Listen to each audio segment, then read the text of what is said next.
tu naung ke khom worker zo si na bon chawin ka ngai lut naw le ka za naw salam ka hin pe ben he 2 Corinthians chapter 6 verse 1 chule Christa to na tong khoma akithu pi a ka hiwin pathin lung sit na chu phat chom ne beya mua na hi lo na dinguba ka zolu na hi ve ama context immediate context so hi le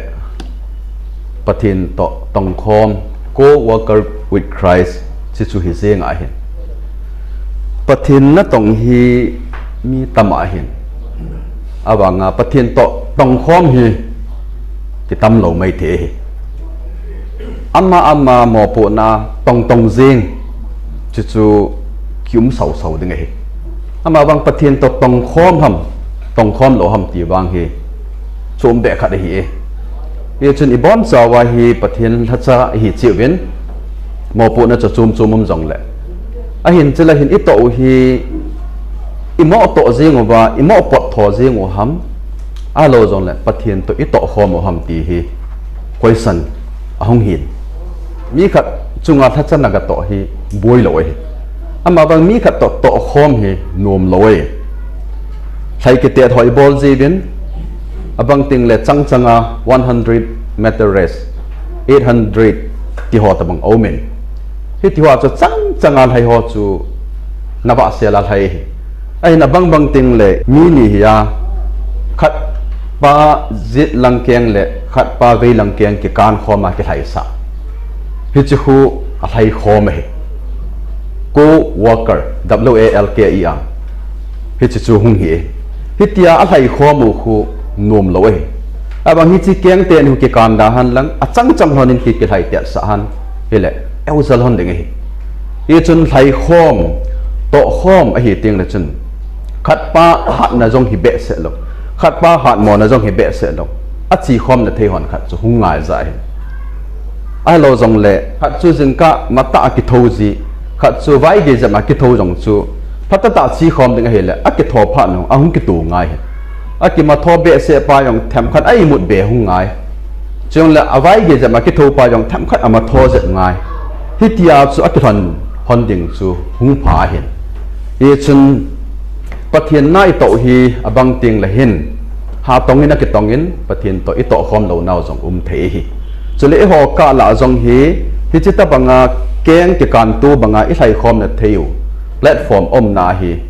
bet jama ngai ti chu hin hi chi sei na de hin number 1 nu mai le pasal i to khom na wa equal sharing pa hi neu khat ga sei no men a hin na i ho hi patriarchal society androcentric ai lo lang le patriarchy society chu hi wa hin chi chu koi man ki za da pun ama wang khat dei ve le hin pathin langam na ito na wa hi chi boldal pa hi chi boundary in ichan game khana im su kha jing ke du jong hi ngai to theham ti chu kalunga ka ge le te ka na banga tua secretary ho chu aphat lo chu ma hin secretary post ho hi no min atu the tama hi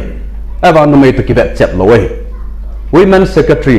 or youth secretary ti tai lo chu no mai to ki bet chep thei lo we ji hian ke la da na hin co-worker i thei na di we hin i ho sunga jong hin anu mai la apasal ki ka jong equal sharing achi de jong hi tu chun hung dau zo pun te hi jong le lung thima hi ti tabang kot hon thei jong hi pha ham ti chu ka ngai to dan kha de hi biblical issue ja chum chu ka sei hi po in ama ba i to khom na wa equal sharing in ei pa chu de sa na pa chu amen ani na hin accreditation affiliation chu mi hi we hin malaya pule pa te khanga chu senat of serampur tailo koi machan lai pathian na ni to thailo khang in nei oi a hin iti khangam ka hepun officially a constitution a jong chu ATA jong cha chu hu za wa hi ATA ho azau theyong chu ki pa oma ki de ama wang officially hi lo ba khat be le hen secretary tu ding chu BD hi de ti ki sei na jong da lo missionary a chi ding chu MD fi de ti a ki sei na jong da lo ke mu da na bang chu i ho hi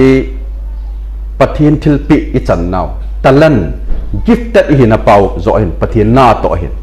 i ho background le i ho degree hin a to lo i ho degree hi piece of paper hin but education is seen in ministry was ki muding bo ya chu co-worker hi thei ni diwa hi chi berial ho hi mi hon a bol jong le I ho ka hi akila lo hi hungai hi tu ne awang hela kalung phutan tane ya ka sei jeng thu hi ya chu hi cho tabang hi khat be be hi nang ma pathini itabanga gift tan hi ham talan na pi ham amai tabang ham akidoi lo be kha jong chu tu ki sei sa sa lo hoi lang su da akidoi lo be kha jong chu secretary ki tu sa hi thei lo hi ai nai training yu hi ki pam hi ama wang gift tat hi now talan tat hi na pau mi ama pathini apui na pa ikiman diu hi co worker hi na diu hi athum na he le chitin nam tin to khom thei na Kuki Baptist Convention akipu masang akipu zo wa iboi now he ham la pawa he pa hol ngam ho along la Reverend Sing Son ho adang dang ho mi dui hon ai da ta tawin am hon an po nat penu chu KBC hi ham la paw thu ki sei lo ding phung la chang thu ki sei lo de ti chu akha ani pewa ani bol o hin ni ve na le hin pute pa te phatata pathinin ataw na ani san ham ti chu kenjong kalain Dr. Hol ngam min khat ve chu KBC ki phuti laya koi man angai lut lo je achu pathin mi ten KBC ngai lut na ding tia kan taw le to KBC ngai lu tam ta im ho ani tin kin ka seyen he pa na tha taw ding hi aji chu KBC ka ngai lu be 7 pathin ka heta pu ka ti to na ta bang chu hi thawin he jong le pute pa te taw na jong chon hi ka her khilowa le KBC president ma sapen jong hi pu thang nyau ho hi secretary ma sapen jong pu lun kim te hi founder jong Reverend Sing Son he tabang he pathinen akhanga aman cha mi ho chu an man cha tua ki chai teng le kum som nga jo ting le pathin za la chu koi ham khat chu lam kai hi thei koi ham khat chun amap kit mai thei hi je chun akika hi ibon chawa dong di la yum thei pau hi nu ma hi protocol dung ju ya neo pin khat jong chu vai hom jing jong mai thei hi chong chu angai hi lo ding ei abang choi le len pi ta jong le insecure hi kom ke hi hit nai wanga tiong the ai wangin hi chi tabang sense pa chu da han lang hele hi ho la hi co worker hi na pa hi num da ham ti chu iga ta lang no mo hi a chai na hin office to gambi to center church to ibon wa co worker hi na diu pa hi dei ka sa in lockdown sung kum ni office a hung ki na hele office experience neu cha ka ne jin senior ho nei za chu ka nei do zo pon Gambi 11 kum lai chun ka experience khat in sing ka ting office a ko na lekha hung ho hi khat be hi kan hop do lo hi kan lung hangin zia song thun ti laya brochal an hop lai chu hin ti jong hung thung lo lai sum se hol ham cha hi azi chu ichi na chu khat be hunga le MTC share khat be hunga le Salom share khat be hunga le EPP share hi hobunga ki pi chi chu hin pi bin pi a chai na hi ke chun num kan sapon hobung ho ang sunga chun ja chu chulanga bro chal hung ki po pa ka gari sunga chom khat ka hen da nei ale cha chu gambi chairman pan pastor pu chu di lo hi nei pi bin executive khon ain koi lu nen te ye chun executive te khona ka koi lu na hele amon ho mo bin he chi ya chun ane ki mol pho po ne gambia ye male center church sa ye male office ong abang le yoi monom na tama he ipidanga ta bol ham pidanga chi bol ham pidanga don la kai se ham ipidanga chi ham ti ki se a ki se no me office a yum ki na jong le abang pang ting le hin worker holanga ko na cooperation ki pi na pai ala sam na jong me very important very urgent message along letter circular a chi jong le koi man jong adon lo na jong achang phat phabe in nei we mi na humanly speaking a posting na mun nom jap jong umahi hobung len jap budget len jap no hi abang cho ha sa jap neu chakhat na ki maintain na jong yum da lo hi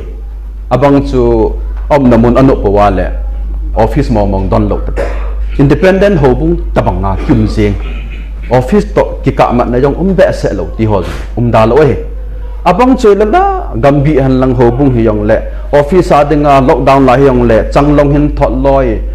pasi hin thot loi yong dimadim kit na abang bang ting le hin administrative office general secretary pa le aling kha ban kha to ma pang office staff ho zo se na to thil bol ho corporate hin bowling pa he ki bol han lang le co worker hi na pau chu na sata ki lang dam ti chu kaga sei no me hi e ki chi bam jama yong chu office langa jong hi bang ting le hin burden chum gambi le center church sai ki le lut na jong da lo he ake thot do po le kha print di hi zen tu ti thot de heng ti jong da lo he ai bang cho jong hi khat be le hin gambi hoin i chan ya pu zo he nam i piti nam ti jong hi khat be le kon sa la hum ji jong no ma nup chu me te ka na bang i ho lam kai ho worker ho hi ne lal he jong lew han i to kau hi awang chan gya chiang jong kim ta lo he pun ve atowang jong ta lo he an thing la ngai chia le pun ve atowang jong kim on lai chule to ka song khol ho jong hi tia chu alo kun na chu hun kai na hin ne jong na lai hi cho la fan ki chu ki chu num lo he hi cho la thil chum ga ki bol be ho chu num be se lo he dambi le center church sa ho dinga jong a ha na chang jong tama he ko worker hi the ni diu pa hi a solution tham khat ngai tu kho ma ngai je ti pa chu ka ga se no ma hi tu ni hin bible chang isim na wa chun a context chu mai the ama wang i doi no mo chu co worker with Christ hi nawe patai Jesus Christ ta to tong kho mi hi hin nam abang le imadon dona ki tonga apana ki pon thoi ai wanga chu pathinin he phamo mo lo jong mai the pathinin bowling a edi sau ki ball lo pathinin ki chol tu ti ai wang ai ki tong lo hi the ichi chu co worker pa chu amining chu pot thei lo ding ala la ki lal mai the ichi chu khat a hin ani na chu i ho ki ka la jong co worker hi na pa hi tham khat vet tu ngai da ham i hon i ki vet tu ba ilung thin ma chi hi co worker ka hi ve ti hi inuk lo ba le constitution amendment is that chang revision is that chi chi pa revision chi thei lo i ho understanding am ding accommodate ki bol tu na pau khat chu hat lo pa hung hap jat ding a hat be se pang tham khat chu down jat ding chong le khat in head lo khat yong chu tham khat vet tup jat pa hi de ka sa he ke he fundamental college sa BTS ka ne simen abana chuele evangelical college sa ka ngumen chu Dallas Theological Seminary to direct a killing he tu lang hin MTC ya ko ning class khat le ni ka jawan si ka jaw na hoi le set up Serampur o changan chang hi ki ne teaching jong khat be bi ki khel tho he ama wang en jong la ngai he fundamental college sa ka ni ma Serampur te subject khat cha ka mu lo mana Serampur te ka mo sei se jong di lo we alo la Serampur hon i hil pha wa chu fundamental subject a hoi khat la ni chu ka mo sei se jong hi thei lo we ya chu ke la da na wang chu co worker with Christ hi bin ki ba lo na i sei wa la tam de ka jinu tong ka blood group ki bang lo we no ha jong ki bang lo we chong la class i to na wa jong affiliation khat che jong le class to na assignment i ji na wa i ko ma pa le ai ki bang kil lo we ama bang co worker with Christ hi na diu pa hi lung thima i ngai tu khom wa le i ho dinga phading hi i thu piu jong unity mission service in salom jong i tibin salom chele mentally physically psychologically spiritually abona wholeness abon chang ke adama hele icha chu salom ding hi unity ding hi i bon chawa e chila hi ke wang chu e su khapu yong am ho dinga no mo de hi amanu dinga no mo de hi ti ho he ki ngai tu khom han lang ta sa le lagaw bin co worker ki khom thele phading ham ti chu tu ni ni kho hi kalung thim sharing tabanga hichilai Bible chang pan sa kan se hi in se khil jong men tin ki he the mu tin i sei kha umali bon chawa dingin pathianin phathei bo pi che taw han